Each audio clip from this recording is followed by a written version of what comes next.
ಮುಖ್ಯಮಂತ್ರಿ ನನ್ನನ್ನು ಈಗ ಒಂದು ವಿಷಯ ಆಯ್ಕೆ ಮಾಡಿ ಇವತ್ತಿನ ದಿನ ನನಗೆ ಈ 2 ದಿವಸಗಳವರೆಗೆ ನಿಮ್ಮ ಜೊತೆಗೆ ಏಕೆ ಮಾಡಿ ಏಕೆಯನ್ನು ಒಂದು ಮೌಲ್ಯವನ್ನು ಏಕೆ ವಿಸ್ತಾರವನ್ನು ನಮಗೆ ತಿಳಿಸಲಿಕ್ಕೆ ಒಂದು ಅವಕಾಶ ಮಾಡಿಕೊಟ್ಟದಕ್ಕೆ ಮೊದಲು ಅವರಿರುವವರೆಗೆ ನಾನು ಧನ್ಯವಾದಗಳನ್ನು ಅರ್ಪಿಸ್ತೇನೆ.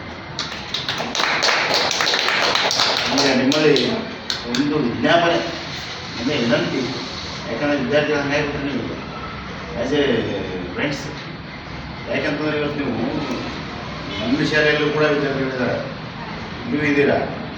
ಒಂದು ರಿಕ್ವೆಸ್ಟ್ ಏನಂದ್ರೆ ಆರ್ಡರ್ ಮಾಡೋಂಗೆ ನಾವು ಅದು ನಿಮ್ಮ ಒಂದು ಭವಿಷ್ಯತ್ತಿಗಾಗಿ ಏನಪ್ಪ ಅಂತಂದರೆ ನಾಳೆಯಿಂದಲೇ ದಿನಾಲೂ ಪ್ರಾಮಾಣಿಕವಾಗಿ ಸ್ವಯಂ ಪ್ರೇರಿತರಾಗಿ ನಿಮಗೆ ಅನಿಸಿಕೆ ಬಂದಂಥ ರೀತಿಯಲ್ಲಿ ರೇಖೆಗಳನ್ನು 10 ರೇಖೆಗಳನ್ನು ಹಾಕೊಂಡು ಬಂದು ನಿಮ್ಮ ಪ್ರಾಚಾರ್ಯರಿಗಾಗಿ ಇರ್ತಕ್ಕಂಥ ಉಪನ್ಯಾಸಕರಿಂದ ಸೈನ್ ಮಾಡಿಕೊಂಡು ಅಪ್ಡೇಟ್ ನಾನು ನೆಕ್ಸ್ಟ್ ಬಂದಾಗ ನಾನು ಖಂಡಿತ ನೋಡ್ತೀನಿ. ಅಂದರೆ ನಿಮ್ಮಲ್ಲಿ ಬಂದು ಏನಾದರೂ ಡೆಮಾನ್ಸ್ಟ್ರೇಷನ್ ಕೊಡ್ತೀನಿ, ಅವ್ರ ಜೊತೆ ಉಭಯ ಮಾತಾಡಿ ಬಳಿ ನಾನು ಹೋಗ್ತಾ ಇರ್ತೀನಿ. ಸ್ಟಾರ್ಟ್ ಮಾಡಿ ಅದು ಕೈ ಹತ್ರ ಎಲ್ಲರೂ ಮಾಡಬೇಕು ಪ್ರಾಮಾಣಿಕವಾಗಿ. ನಿಮ್ಮ ಒಳ್ಳೆಯದಕ್ಕಲ್ಲ, ನಮ್ಮ ಒಳ್ಳೆಯದಕ್ಕಲ್ಲ, ನಿಮ್ಮ ಭಾವಿ ಭವಿಷ್ಯತ್ತಿಗಾಗಿ. ಅದಕ್ಕಾಗಿ ಪ್ರಾಮಾಣಿಕವಾಗಿ ನಿತ್ಯ ಯಾರು ಸ್ಕೆಚ್ ಮಾಡ್ತೀರಿ, ಲ್ಯಾಂಡ್ಸ್ಕೇಪ್ ಇರ್ಬೋದು, ಇದನ್ನೇ ಮಾಡ್ಬೇಕಂತೇನಿಲ್ಲ, ಮಾನವಾಭಿವೃದ್ಧಿ ಮಾಡ್ಬೇಕಂತೇನಿಲ್ಲ. ಒಂದು ಕಡ್ಡಿ ಇರ್ಬೋದು, ಒಂದು ಬಟ್ಟ ಇರ್ಬೋದು, ಕಲ್ಲು ಇರ್ಬೋದು, ಒಂದು ನೀಟಾಗಿ ಸ್ಟಡಿ ಮಾಡಿ ನೆರಳುಗಳಿರ್ತಿರ್ತದಕ್ಕೆ ಪ್ರತಿಯೊಂದಕ್ಕೂ ತನ್ನದೇ ಆದ ರೂಪ ಇದೆ.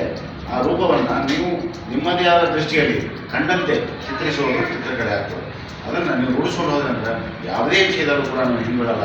ಇವತ್ತು ಸ್ಪರ್ಧಾತ್ಮಕದ ಮಾಧ್ಯಮ ಇರ್ಬೋದು ಅಥವಾ ಈ ಡಿಜಿಟಲ್ ಪೇಂಟಿಂಗ್ ಇರ್ಬೋದು, ಇನ್ನೊಂದು ಯಾವ್ದು ಬಂದಿದೆ, ಅದಕ್ಕೆಲ್ಲ ಶಾರ್ಟ್ಕಟ್ ನಿಂದಿರ್ತಕ್ಕಂಥದ್ದು. ಇನ್ನೊಂದು ಏನಪ್ಪ ಅಂತಂದ್ರೆ ಪ್ರಾರಂಭದಲ್ಲಿ ನಿಮಗೆ ಈ ಒಂದು ಕಲೆ ಎಲ್ಲರಿಗೂ ಬೇಕು, ಅದು ಕಲೆ ಎಲ್ಲರಿಗೂ ಬರೋದಿಲ್ಲ.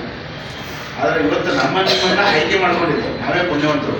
ಅದಕ್ಕೆ ಅದನ್ನು ಈ ಒಂದು ವಿದ್ಯಾರ್ಥಿ ದಿಶೆಯಲ್ಲಿ 4 ವರ್ಷ ನಿಮ್ಮ ವಿದ್ಯಾರ್ಥಿ ಜೀವನವನ್ನು ಕಲೆಗಾಗಿ ಮುಡಿಬಿಟ್ಟು ಅದರಲ್ಲಿ ಪರಿಪೂರ್ಣತೆಯನ್ನು ಪಡ್ಕೊಂಡು ಪೂರ್ಣಪ್ರಜ್ಞೆ ಕಲಾವಿದರಾಗಿ ಹೊರಗೊಂಡ ಶಾಲೆಗೂ ನಿಮಗೂ ಪಾಲಕರಿಗೂ ಒಂದು ಒಳ್ಳೆಯ ಹೆಸರು, ನಾಡಿಗೂ ಒಂದು ಆಸ್ತಿ. ನೀವು ಆ ಥರ ನೀವೆಲ್ಲ ಮಾಡಿದೆ ಅಂತ ಹೇಳ್ಬಿಟ್ಟು ಜೊತೆಗೆ ಇವತ್ತು 2 ದಿವಸ ಭಾಳ ಸಂತೋಷ ಸಂಗತಿ. ಯಾಕಂದ್ರೆ ನನಗೂ ಮಣ್ಣಾಗಿ ಇದು ಒಂದು ಕಲಾಶಾಲೆ ಕಲಾದೇಗುಲ, ಇದು ಬೇರೆ ಶಾಲೆ ಅಲ್ಲ, ನನ್ನ ಶಾಲೆ ಅಂತ ನಾನು ಬಂದಿದ್ದೀನಿ. ಹಾಗೆ ನಮಗೆ 2 ದಿವಸ ಸರ್ಗಳು ಈ ಗುರುಗಳೆಲ್ಲ ನಮಗೆ ಮಿತ್ರರು ಅವಕಾಶ ಮಾಡಿಕೊಟ್ಟಿದ್ದಾರೆ. ತಮಗೂ ಮತ್ತು ಶಿಕ್ಷಕ ವೃಂದಕ್ಕೂ ನಾನು ಈ ಸಂಸ್ಥೆಗೂ ಕೂಡ ನಾನು ಧನ್ಯವಾದಗಳು ಹೇಳ್ತಾ ಹೋಗ್ತಾರೆ.